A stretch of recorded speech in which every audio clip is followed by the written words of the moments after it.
जे के L B channel में आप सभी का स्वागत है। मैं हूं जितेंद्र और आज आप सभी के लिए लाया हूं क्लास 10th की साइंस की क्लास। जैसा कि आप सभी लोग जानते होंगे, मैं इस चैनल के माध्यम से आप सभी को स्टडी से रिलेटेड जितने भी कोर्सेज हैं उन सभी की ऑनलाइन क्लासेज देता हूं। तो आपका जो हाई स्कूल क्लास थी, तो मैथ की क्लास, तो हाई स्कूल में जो मैथ का चलता है वो तो आपका मैंने स्टार्ट कर दिया है। उसमें कुछ वीडियो भी डाल दिया, आप उनको देख सकते हैं। अब आपकी आज से नेक्स्ट क्लास स्टार्ट हो गई है हाई स्कूल की साइंस की क्लास।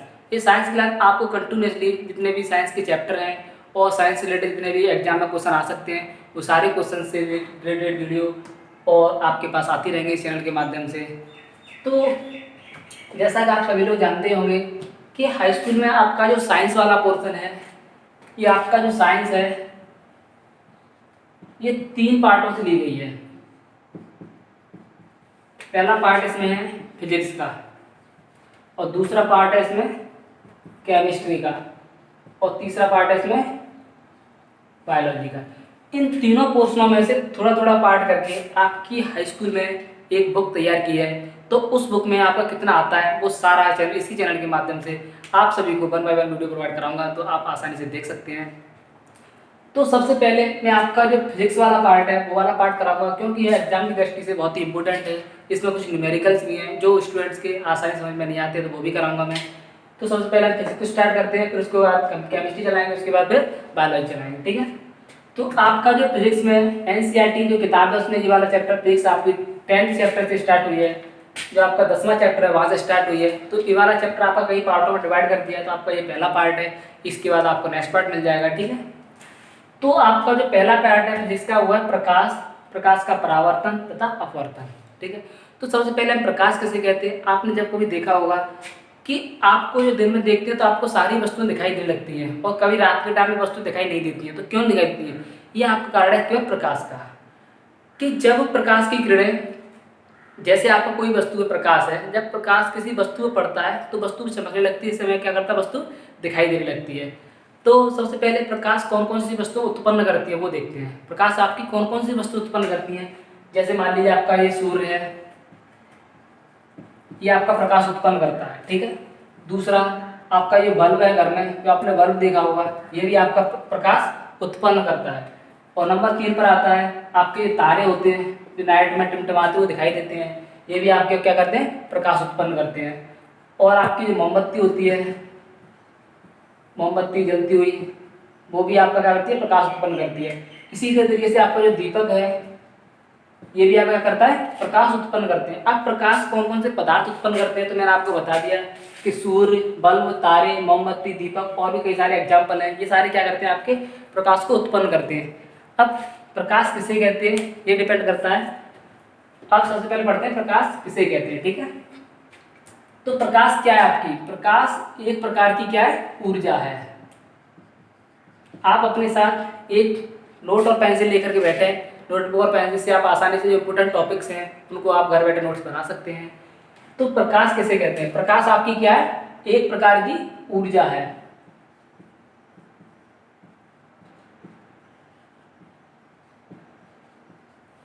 प्रकाश एक प्रकार की ऊर्जा है जो हमारी आंखों में, जो हमारी आंख होती है उसमें संवेदना उत्पन्न करती है। क्या करती है, संवेदना उत्पन्न करती है। प्रकाश एक प्रकार की ऊर्जा है जो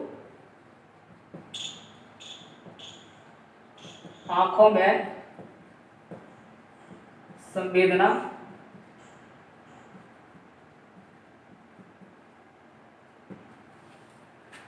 आपको पूछ जाए कि प्रकाश किसे कहते हैं तो आप बता सकते हैं प्रकाश एक प्रकार की ऊर्जा है जो आंखों में संवेदना उत्पन्न करती है। अब इस क्या कहते हैं, आपको जो मैंने फोटो प्रोवाइड करा दिया है, इस फोटो के माध्यम से आप समझ सकते हैं कि प्रकाश क्या होता है। जैसे मान लीजिए आपका ये सूर्य है, ठीक है। ये क्या है, एक प्रकाश उत्पन्न करने वाली वस्तु है, ठीक है, सूर्य है।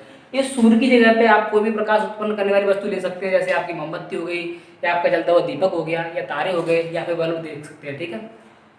तो आप जब इस वस्तु से इस जो प्रकाश उत्पन्न करने वाली है ये क्या करेगा, जब ये जलेगा तो ये चारों तरफ क्या करेगा, प्रकाश उत्पन्न करेगा, ठीक है। क्या करेगा, ये प्रकाश उत्पन्न करेगा, ठीक है।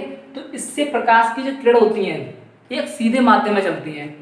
तो ये आपका जो सूर्य दिखाए इस चारों तरफ क्या करेगा, प्रकाश उत्पन्न करेगा, प्रकाश को फैलाएगा चारों तरफ, ठीक है। तो एक साइड में ना आपकी एक आंख बनाई है, ठीक है, और नीचे आपकी एक वस्तु है। वस्तु आपकी कोई भी हो सकती है, जैसे आप अपने हाथ की पेंसिल देख सकते हैं जो आपको दिखाई दे रही है, कैसे दिखाई दे रही है आप एज्यूम कर सकते हैं। जैसे सूर्य से कोई लाइट किरण निकली, क्या करी, ये प्रकाश की किरण निकली और जो क्या किया, वस्तु पर सीधे जाके टकराई, ठीक है। वस्तु पर टकराने के बाद में क्या होता है कि जैसे ही प्रकाश की किरण इस वस्तु पर टकराती है तो क्या होती है, यहाँ पे प्रकाश की वजह से ये वाली वस्तु आप क्या होती है, चमकने लगती है। क्या होती है, ये चमकने लगती है। जैसे ये वस्तु चमकेगी तो इसकी जो चमकाहट यहाँ से रे है वो सीधी आपकी आंखों पर पहुंचेगी। क्या पहुंचेगी, आपकी आंखों पर पहुंचेगी, ठीक है। तो जैसे ही आपकी ये प्रकाश, चमकने वाले प्रकाश आपकी आंखों पहुंचेगा तो वहाँ पे क्या करेगा, संवेदना उत्पन्न करेगा। संवेदना को इंग्लिश में बोलते हैं सेंसेशन। ये आंखों में क्या करेगा, सेंसेशन उत्पन्न करेगा। ऐसी आपकी जो सूर्य से और भी लाइट रेज निकल रही होंगी वो सीधी आपकी आंखों में जाके पड़ रही होंगी। कहाँ पड़ रही होंगी, आंखों में पड़ रही होंगी। तो इस तरीके से जो आपकी रेज निकल रही है ये वस्तु से टकरा करके आपकी आंखों में संवेदना उत्पन्न करेंगे, जिससे हमें वस्तु आसानी से दिखाई दे जाएगी। ऐसे ही आप अभी अपने रूम में बैठे हुए, आपका ये बल्ब भी जल रहा होगा, आपको दिख रहा होगा कि रूम में जितनी भी सारी वस्तु होंगी आपको वो आसानी से दिखाई दे रही होंगी। तो किस वजह से दिखाई दे रही होंगी, क्योंकि आपका जो सूर्य है वो सूर्य से बहुत सारे रेज निकलती हैं, लेकिन वो हमारी नग्न आंखों से दिखती नहीं है। कुछ ऐसे साइंस के इक्विपमेंट यूज करेंगे जिससे हम वो वस्तुओं को आसानी से देख सकते हैं। तो वो रेज क्या होती है, वस्तु से जाकर टकराती हैं और वस्तु से टकराने के बाद हमारी आंखों में इफेक्ट डालती हैं। आंखों में इफेक्ट डालने के बाद वो वस्तु हमें आसानी से दिखाई देने लगती है, ठीक है। इसी तरीके से आपके रूम में जितनी भी बॉक्स रखी हुई हैं, आपके टेबल्स है, मेज है, कुर्सी, सारी वस्तुएं आपको क्या करती हैं, दिखाई देने लगती हैं। तो आपसे अगर पूछे कि प्रकाश किसे करते हैं तो आप इसकी सहायता से आराम से विद एग्जाम्पल आप समझा सकते हैं। प्रकाश एक प्रकार की ऊर्जा है जो हमारी आंखों में संवेदना उत्पन्न करती है, ठीक। अब पढ़ते हैं अदीप्त वस्तुएं तथा प्रदीप्त वस्तुएं। अब आपका नेक्स्ट टॉपिक है अदीप्त वस्तुएं तथा प्रदीप्त वस्तुएं। प्रदीप्त और दूसरा होता है अप्रदीप्त वस्तुएं।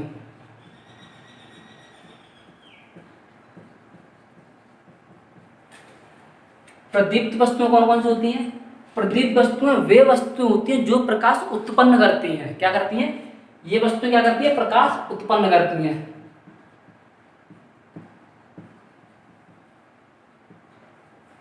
और अप्रदीप्त वस्तुएं होती हैं, ये अप्रदीप्त वस्तुएं होती है जो प्रकाश उत्पन्न नहीं करती हैं। ये वाली प्रकाश उत्पन्न नहीं करती है, ठीक है। ये प्रकाश उत्पन्न करती हैं। अप्रदीप्त प्रदीप्त वस्तुएं प्रकाश उत्पन्न करती हैं, अप्रदीप्त वस्तुएं प्रकाश उत्पन्न नहीं करती हैं। तो अप्रदीप्त वस्तुएं कौन सी होंगी जो प्रकाश उत्पन्न करती हैं, तो इसके कुछ एग्जांपल ले सकते हैं। जैसे मैंने अभी आपको बताया था सूर्य। सूर्य क्या है आपका प्रदीप्त वस्तु है, ये प्रकाश उत्पन्न करता है, ठीक है। दूसरे पे बल्ब, जो आपका जलता हुआ बल्ब होता है ये भी प्रकाश उत्पन्न करता है। इसी तरीके से तारे। तो आप कई सारे एग्जाम्पल है, मोमबत्ती, दीपक बता सकते हैं। ये क्या होते हैं, प्रदीप्त वस्तु होते हैं जो प्रकाश उत्पन्न करते हैं। अब अप्रदीप्त वस्तु कौन सी होती है, अप्रदीप्त वस्तु प्रकाश उत्पन्न नहीं करती है, लेकिन ये प्रदीप्त वस्तुओं की सहायता से चमकने लगती हैं। क्या करती हैं, चमकने लगती है। जैसे यहाँ से सूर्य से कोई किरण है, जैसे मान लिया आपके सूर्य से आपकी किसी टेबल पर है, ये आपकी टेबल रखी हुई है, इस टेबल पर प्रकाश पड़ेगी तो ये टेबल भी आपकी चमकने लगेगी, जिससे हमें आंखों से दिखाई देती है। तो आपकी टेबल क्या होगी, अप्रदीप्त वस्तु होगी, क्योंकि टेबल आपकी प्रकाश उत्पन्न कर नहीं रही है। प्रकाश उत्पन्न कौन कर रहा है, आपका सन कर रहा है। तो यह लाइट कर रही है, सूर्य बल्ब कर रहा है। तो आपकी टेबल क्या होगी, अप्रदीप्त वस्तुएं। तो ऐसे कई सारे एग्जाम्पल ले सकते हैं। आपका कुर्सी और घर में खिड़की वगैरह होती हैं, पेन, पेंसिल, हम खुद, इस तरीके से कई सारे एग्जाम्पल होते हैं, वो आपकी अप्रदीप्त वस्तुएं कहलाती हैं, ठीक है। अब थोड़ा आगे चलते हैं। एक आता है पारदर्शी माध्यम और एक होता है अपारदर्शी माध्यम।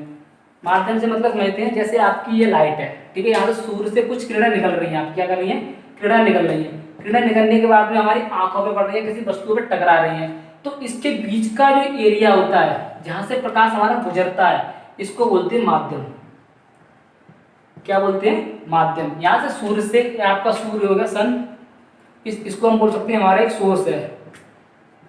सोर्स के लिए बोलते हैं स्रोत। इस स्रोत से कहीं से प्रकाश की किरणें निकल रही हैं और निकलने के बाद में किसी वस्तु पे जाके हमारी आंखों में जाकर टकराती हैं। तो जिस माध्यम से होके जाती हैं, जिस माध्यम, ये माध्यम हमको दिखाई नहीं देता है, ठीक है।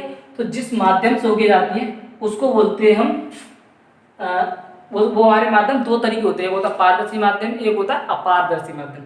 जैसे मान लीजिए अभी आपका ये बल्ब है, ठीक है, ये मैंने आपका बल्ब पकड़ा दिया और ये आपकी क्या वस्तु है।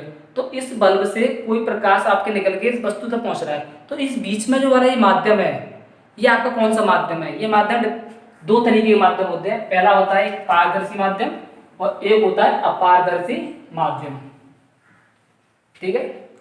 पहला कौन सा हो गया? पारदर्शी माध्यम।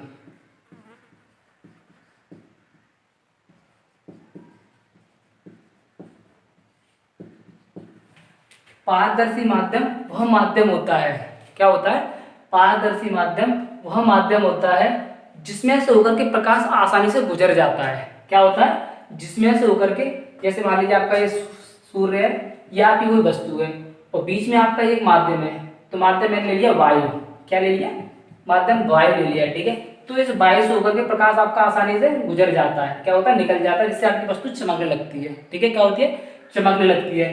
तो आपका ये वाला माध्यम हो गया। तो ये पारदर्शी माध्यम कौन सा होगा? पारदर्शी माध्यम वह माध्यम होता है जिससे आपका प्रकाश आसानी से गुजर जाता है। तो आपके एग्जाम्पल कौन कौन से हो गए? जैसे आपका वायु हो गया, कांच हो गया। आपने कभी घरों में देखा होगा कांच की खिड़कियां लगी होती हैं, तो इन खिड़कियों से होकर के, कांच की खिड़कियों को होकर के आपका जो प्रकाश होता है वो बाहर निकल जाता है। तो क्यों निकल जाता है? क्योंकि आपका जो कांच होता है वो कैसा होता है? पारदर्शी माध्यम होता है, जिससे पारदर्शी माध्यम होने की वजह से क्या होता है? कांच से होकर के आसानी से प्रकाश निकल जाता है, ठीक है। तो आप कह सकते हैं पारदर्शी माध्यम वह माध्यम होता है जिससे आपका क्या कहता है? प्रकाश आसानी से गुजर जाए, उसे पारदर्शी माध्यम कहते हैं। पारदर्शी माध्यम आपका वायु, कांच और ये निर्वात कई भी चीज हो सकती है, ठीक है। अब आगे चलते हैं आपका अपारदर्शी माध्यम। कौन सा? अपारदर्शी माध्यम। दूसरा होता है आपका अपारदर्शी माध्यम।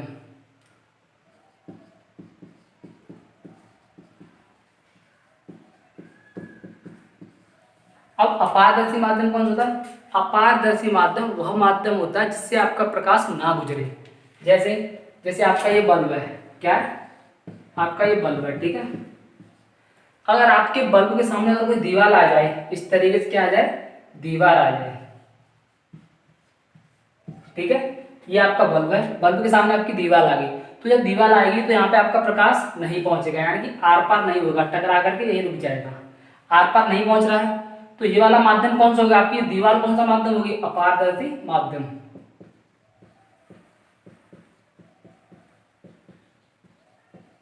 कौन सा हो गया? अपारदर्शी माध्यम। इसी तरीके से कह सकते हैं अपारदर्शी माध्यम से लोहा अगर सामने रख देंगे तो आपका प्रकाश नहीं पहुंचेगा। और भी सारी ऐसी जितनी वस्तुएं होती हैं जो आपका प्रकाश आर पार ना होने दें। क्या बोल रहे हैं? आप प्रकाश को आर पार ना होने दें, उसे बोलते हैं अपारदर्शी माध्यम। तो आपके कुछ एग्जाम्पल हैं इस डायग्राम के थ्रू आप समझ सकते हैं। जैसे आपकी एक लाइट है, यहाँ से लाइट से आपकी प्रकाश किरण निकल रही है और इस दीवार पर टकरा कर यही रुक जाती है, प्रकाश आपका इधर नहीं पहुंच पा रहा है। तो इसको क्या बोलते हैं? ये वाला आपका जो बीच का माध्यम है, इस माध्यम क्या बोलेंगे? अपारदर्शी माध्यम, क्योंकि ये दीवार इस तरीके की है कि इससे अब प्रकाश आगे नहीं निकल रहा है, ठीक है। आप जो मैं बोलते जा रहा हूँ इस डायग्राम को बना करके अपने नोट्स को बना सकते हैं। मैं आपको कंप्लीट नोट बनाऊंगा, यानी कंप्लीट नोट्स के हिसाब से बताता चलूंगा, जिससे आप आसानी से एक ही इसी वीडियो के माध्यम से आसानी से आपके सारे टॉपिक क्लियर होते रहें, ठीक है। आप थोड़ा आगे चलते हैं। नेक्स्ट है आपका प्रकाश के गुण। क्या है? प्रकाश के गुण।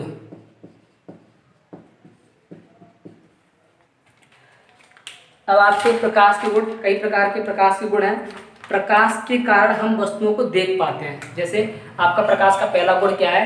कि प्रकाश के कारण हम वस्तुओं को देख पाते हैं, प्रकाश स्वयं दिखाई नहीं देता। तो प्रकाश का पहला गुण कौन सा हो गया? कि प्रकाश के कारण हम वस्तुओं को देख तो सकते हैं लेकिन आपको प्रकाश नहीं दिखाई देगा। प्रकाश विद्युत चुम्बकीय तरंगों के रूप में चलता है। आपका जो प्रकाश चलता है, जो आपको दिखाया था, प्रकाश की रेज दिखाई थी मैंने, ये आपकी जो रेज है ये विद्युत चुम्बकीय तरंगों के रूप में चलती है, ठीक है। प्रकाश सीधी रेखा में चलता है, जिसे प्रकाश किरण कहते हैं। आपका ये प्रकाश है हमेशा एक सीधी रेखा में चलता है, इसीलिए हम क्या बोलते हैं? इसे प्रकाश किरण बोलते हैं। और प्रकाश की जो चाल है निर्वात, एक निर्वात बड़ी यूज किया। निर्वात का मतलब क्या होता है पता है आपको? निर्वात, यानी कि निमिष आगे न का मतलब होता है नहीं, निर्वात यानी कि जिस जगह पर आपकी वायु ना हो, वायु भी ना हो, कुछ भी ना हो, उसको बोलते हैं निर्वात। तो निर्वात में प्रकाश की चाल कितनी होती है? 3 × 10⁸ मीटर पर सेकेंड, ठीक है। अगला 5वां पॉइंट है प्रकाश पारदर्शी माध्यम, जैसे मैंने बताया था आपको, कांच, वायु आदि में पारगमित हो जाता है, यानी कि आर पार हो जाता है, ठीक है। तथा अपारदर्शी माध्यम जैसे लोहा, लकड़ी आदि में नहीं गुजर पाता है। ये तो आपको बताया था मैंने, जैसे लकड़ी से होकर के, तो इन माध्यमों से होकर के आपका प्रकाश नहीं गुजरता है। तो आपके ये क्या है, प्रकाश के बहुत सारे गुण हैं, इनको आप आसानी से नोट कर सकते हैं, ठीक है। अब आपका नेक्स्ट टॉपिक है प्रकाश का परावर्तन। क्या है आपका नेक्स्ट टॉपिक? प्रकाश का परावर्तन।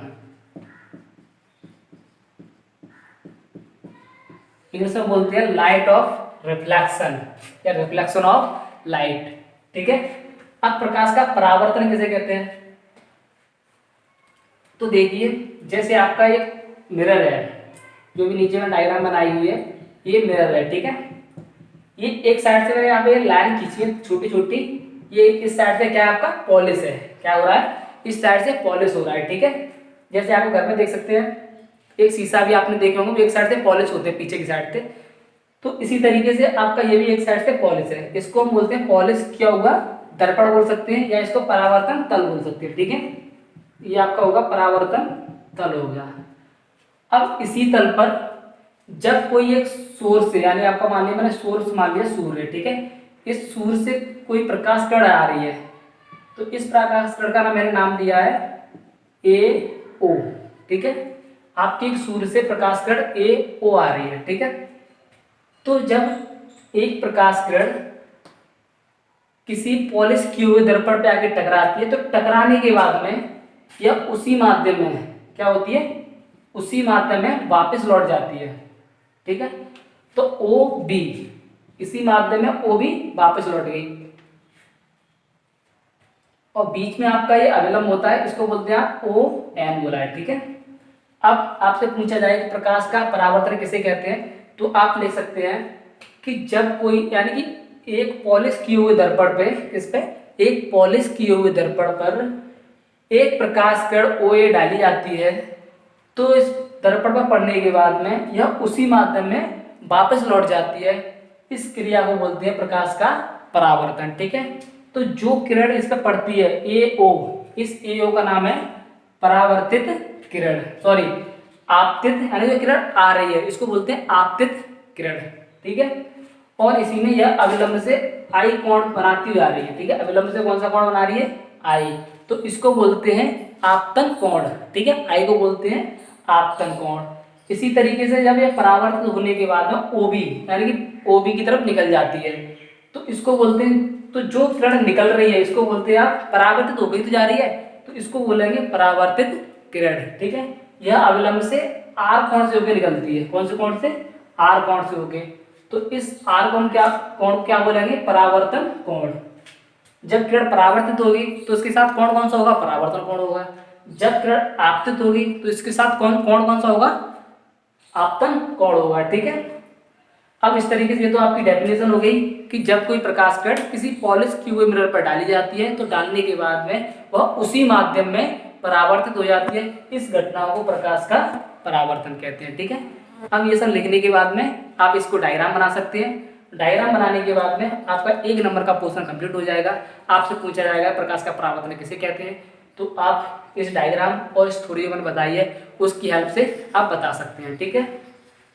अब आगे चलते हैं। इसमें एक टॉपिक और पूछ लिया जाता है कि प्रकाश के परावर्तन के नियम क्या होते हैं, ठीक है। तो प्रकाश के परावर्तन के 2 नियम होते हैं। कौन से 2 नियम होते हैं? पहला नियम क्या होता है? आपकी ये वाली किरण कौन सी है? ओ ए, ये आपकी आपतित किरण है, आपतित किरण।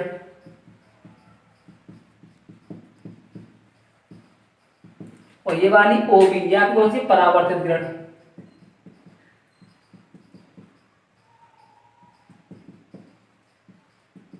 और ये आपका अविलंब है। तो पहला नियम क्या हो गया? आपतित किरण, अविलंब और परावर्तित किरण, ये आपका कौन सा? अविलंब है। आपतित किरण, अविलंब और परावर्तित किरण, ये तीनों क्या होते हैं? एक ही तल पे होते हैं, एक ही पॉइंट पे है क्या? नहीं है, देख रहे हैं। तो आपका पहला पॉइंट क्या हो गया? आप ले सकते हैं कि आपतित किरण,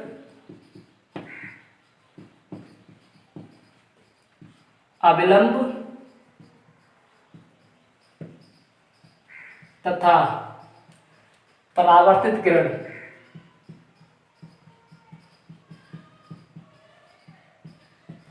ये तीनों क्या होते हैं, एक ही तल पर होते हैं।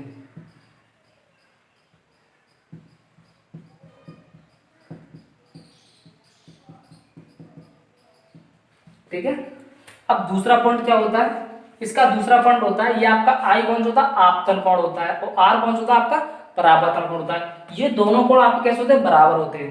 तो इसका दूसरा पॉइंट कौन सा हो गया, आपतन कोण। आपतन कोण आपका कौन सा है, आई, तो कोष्टक में लिख दिया आई, तथा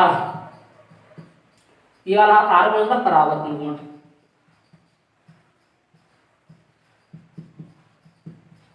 परावर्तन कोण आपका कौन सा होता है, आर। दोनों आपस में कैसे होते हैं, बराबर होते हैं, आपस में बराबर होते हैं। ठीक है, तो इसको हम ले सकते हैं कि I इक्वल टू आर। ठीक है, आपके प्रकाश के परावर्तन के दो नियम हैं।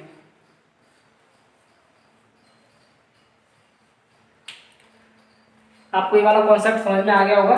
अब थोड़ा आगे चलते हैं, नेक्स्ट टॉपिक है आपका और इम्पोर्टेंट टॉपिक है, एग्जाम की दृष्टि के लिए बहुत इंपॉर्टेंट है, प्रकाश का अपवर्तन। क्या, प्रकाश का अपवर्तन। ठीक है, प्रकाश का आपका अपवर्तन इसको इंग्लिश में बोलते हैं रिफ्रैक्शन। क्या बोलते हैं, रिफ्रैक्शन। अब प्रकाश का अपवर्तन की डेफिनेशन क्या हो सकती है, तो एक बार डेफिनेशन लिख लीजिए। जब कोई प्रकाश किरण एक माध्यम से, इसमें अपवर्तन के लिए हमें दो माध्यम की आवश्यकता होती है। कितने की, दो माध्यम की आवश्यकता होती है। जैसे मान लीजिए आपका एक माध्यम ये है ऊपर वाला, और दूसरा माध्यम आपका ये नीचे वाला है। ठीक है, जब कोई प्रकाश किरण एक माध्यम से दूसरे माध्यम में जाती है, जैसे मान लीजिए आपकी एक प्रकाश किरण आ रही है एक माध्यम से, और ये आपका अविलंब है, क्या है, अविलंब है। ठीक है, और दूसरे माध्यम में आ रही है। जब कोई प्रकाश किरण एक माध्यम से दूसरे माध्यम में जाती है तो वह अविलंब से या अपने मार्ग से विचलित हो जाती है। क्या हो जाती है, अपने मार्ग से विचलित हो जाती है। तो एक बार डायरेक्ट नोट कर लें, जब कोई प्रकाश किरण एक माध्यम से दूसरे माध्यम में जाती है तो वह अपने मार्ग से विचलित हो जाती है। तो विचलित कैसे होती है, जैसे डायग्राम के आगे समझ सकते हैं कि आपकी ओ और यहाँ सॉरी ए से लेकर के ओ तक ये आपकी प्रकाश किरण आ रही है। ठीक है, तो इसको बोल सकते हैं आप आपतित किरण बोल सकते हैं। जैसे उस वाले डायग्राम में थी आपतित किरण। ठीक है, यह अविलंब से कितना कोण बना रही थी, आई कोण बना रही थी। इसी तरीके से ओ बी, वैसे देखो मैं डॉटेड लाइन से दिखा दिया ये वाला, इस तरीके से जानी चाहिए थी, लेकिन ये नहीं जा रही है, अविलंब से थोड़ी इधर ही गिर रही है, थोड़ी झुक रही है ना। तो इस तरीके से क्या हो गया कि अपने मार्ग से विचलित हो रही है। वैसे यूं जाना था इसको, लेकिन नहीं जा रही है, थोड़ी झुक रही है। तो कितने एंगल पे, ये अविलंब से कितना एंगल बना रही है, आर बना रही है। ठीक, तो आपकी ये वाली आपतित किरण हो गई, ये आपका आपतन कोण आई हो गया। इसी तरीके से ओ बी डायरेक्शन में आपकी अपवर्तित किरण होगी, कौन सी होगी, अपवर्तित किरण होगी। इसको आप ओ बी को क्या बोलते हैं, अपवर्तित किरण बोलते हैं, और आर आपका क्या हो गया, अपवर्तन कोण हो गया। ठीक है, तो और आपका ओ एन क्या हो गया, अविलंब हो गया। ठीक है, इस तरीके से आप इसकी डेफिनेशन लिख के और इस डायग्राम को बना करके आप आसानी से इसको एक्सप्लेन कर सकते हैं। ठीक है, अब थोड़ा आगे चलते हैं। प्रकाश का अपवर्तन समझ में आ गया होगा आपको कि जब कोई प्रकाश किरण एक माध्यम से दूसरे माध्यम की ओर जाती है तो वह अपने मार्ग से थोड़ी विचलित हो जाती है। इस घटना को प्रकाश का अपवर्तन कहते हैं। ठीक है, अब इसके बाद में प्रकाश के अपवर्तन के कुछ नियम होते हैं। ठीक है, वो नियम देखते हैं। अब प्रकाश के अपवर्तन के नियम,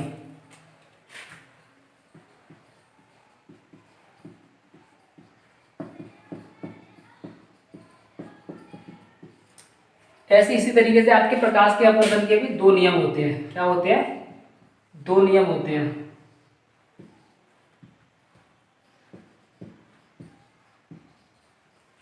पहला नियम कि आपका, मैंने अभी चित्र में दिखाया था कि ए से लेकर ओ तक आपकी आपतित किरण हो गई है ना, ओ से लेकर ये आपका एन कौन सा अभिलंब हो गया, ओ से लेकर बी क्या हो गया आपका, ये अपवर्तित किरण हो गई। ये तीनों कौन से हैं, एक ही तल में होते हैं। तो आपका पहला कौन सा हो गया कि आपतित किरण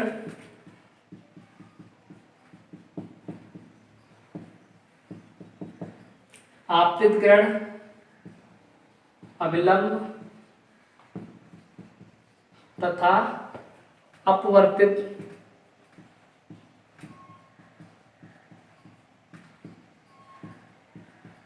किरण तीनों एक ही तल में होती है।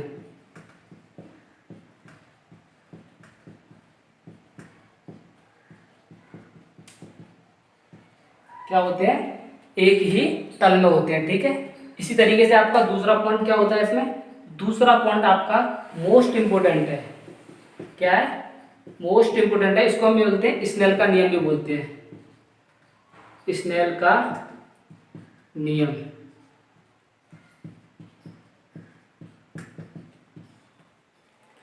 जैसे मैं आपको बताया था, ये वाला आपका कोण क्या होता है, आई होता है। ये वाला कोण आपका क्या होता है, आर होता है। इसको आपतन कोण आई बोलते हैं, इसको अपवर्तन कोण आर बोलते हैं, ठीक है। तो स्नेल का नियम में आपका दूसरा नियम क्या कहता है कि जब कोई किरण आपकी आई ये आपका आई एंगल है, एक ही रंग के लिए या एक माध्यम के लिए, कह सकते हैं एक माध्यम के लिए या एक रंग के लिए, जैसे लिख दे रहा हूं यहां पे मैं, एक माध्यम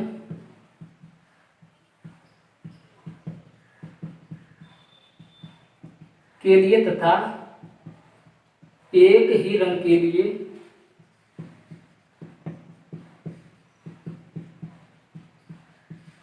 एक माध्यम के लिए तथा एक ही रंग के लिए आई कौन सा आपका आपतन कोण है। तो आपतन कोण कीजिए आप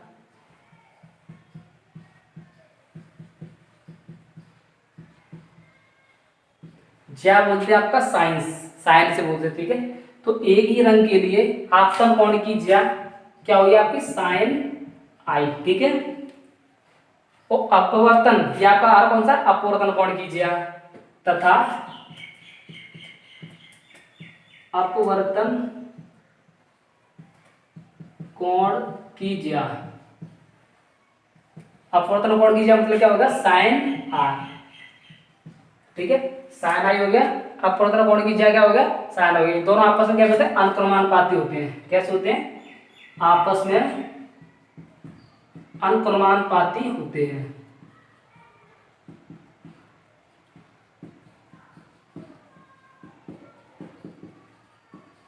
अब अनुक्रमानुपाती का मतलब क्या होता है कि एक दूसरे के प्रोपोर्शनल होते हैं। जब आई बढ़ेगा तो आपका आर भी बढ़ेगा, आई घटेगा तो आपका आर भी घटेगा, ठीक है। तो इसको मैथ की भाषा में लिख सकते हैं sine I is directly proportional to sine R. इसको लिख सकते हैं हम साइन आई अपॉन, थोड़ा ऊपर लिख दे रहा हूं, यहाँ पे दिखाई नहीं देगा आपको, इस तरीके से लिख सकते हैं यहाँ पे साइन आई साइन आर बराबर क्या होता है आपका नियतांक। इसको हम बोलते हैं स्नेल का नियम। आपकी एग्जाम की दृष्टि के लिए बहुत ही इंपोर्टेंट है। इसी तरीके से आपके अपवर्तन के भी दो नियम होते हैं कि आपतित किरण अभिलंब तथा अपवर्तित किरण तीनों एक ही तल में होते हैं। तो दूसरा होता है आपका एक माध्यम के लिए एक ही रंग के लिए आपतन कोण की साइन आई तथा अपवर्तन कोण की साइन आर आपस में कैसे होते हैं अनुक्रमानुपाती होते हैं, ठीक है। तो इसी वीडियो में आपका इतना ही। अब नेक्स्ट वीडियो आपके साथ लेके आएंगे पार्ट 2, जिसमें और कुछ इंपॉर्टेंट टॉपिक इसके साथ। Thank you.